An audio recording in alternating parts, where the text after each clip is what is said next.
Friday was International Holocaust Remembrance Day. This was established by the United Nations back in 2005 on the anniversary of the liberation of Auschwitz, used to spread awareness about the Holocaust.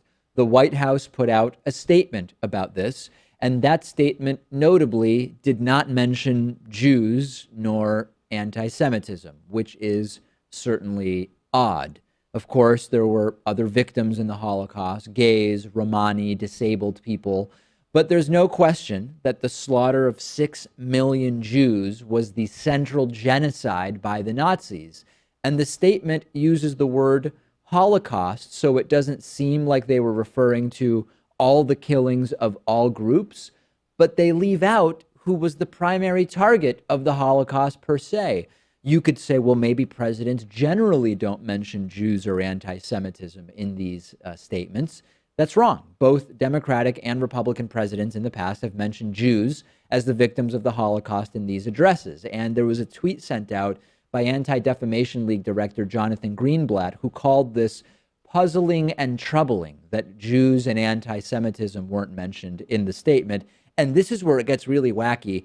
Even the Zionist Organization of America, which is a very pro-Trump Jewish group, expressed disapproval about this. Now, here's where it starts to take on a sort of weird tone, and we have to see if we're delving into the world of alternative facts and concocted narratives. Press Secretary Sean Spicer said that the statement was written by a Jew, so, it's okay, I guess. Take a look at this.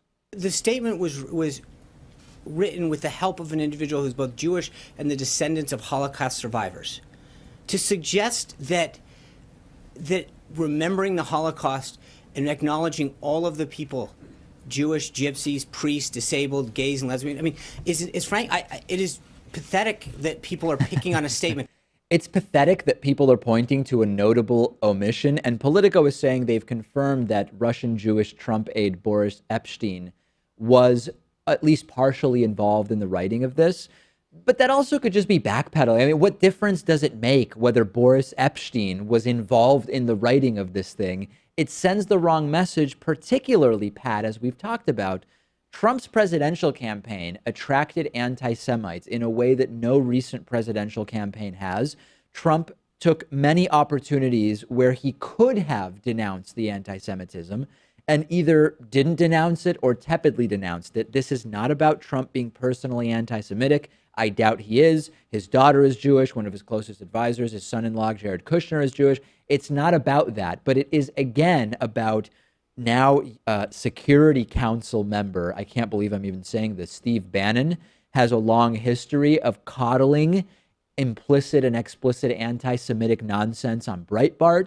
We have a number of different anti-Semitic and anti-Jewish groups that have come to Trump's support.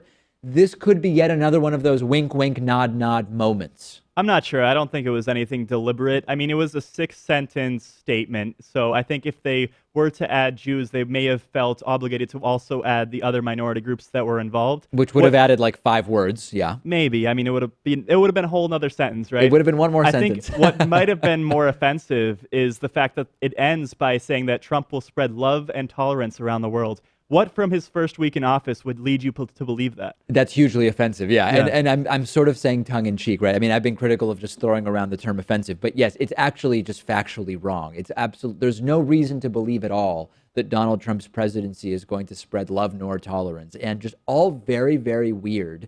And it certainly, whether it was designed as a wink, wink, nod, nod to Trump's anti-Semitic fans, it is allowing the sort of plausible deniability that Trump is the so-called Jewish-controlled puppet or whatever that we see parroted on alt-right and other websites. So whether it's a coincidence or not, yes, the implications are different, whether this was just an oversight or a deliberate wink, wink, nod, nod. Either way, it's something that we should be concerned about. Warby Parker is offering a free 5-day home try-on to give you the opportunity to check out their glasses. I personally wear Warby Parker glasses when I'm not wearing my contact lenses, and I also started with one of these free at-home try-ons of 5 pairs of glasses.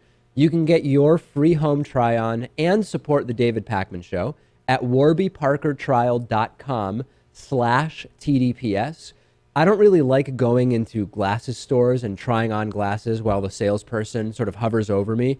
And I like more than 30 seconds to actually figure out whether I like the glasses. So with the Warby Parker home try on, I was able to pick 5 pairs that I liked, put them on in the comfort of my own home, pick the one I like the most, and then Warby Parker put my prescription lenses in there for me.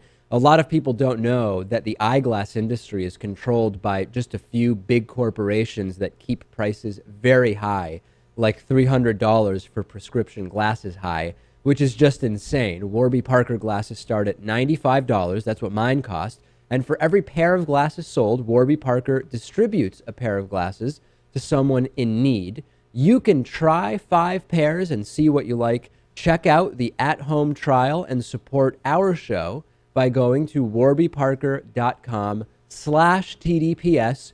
It costs nothing.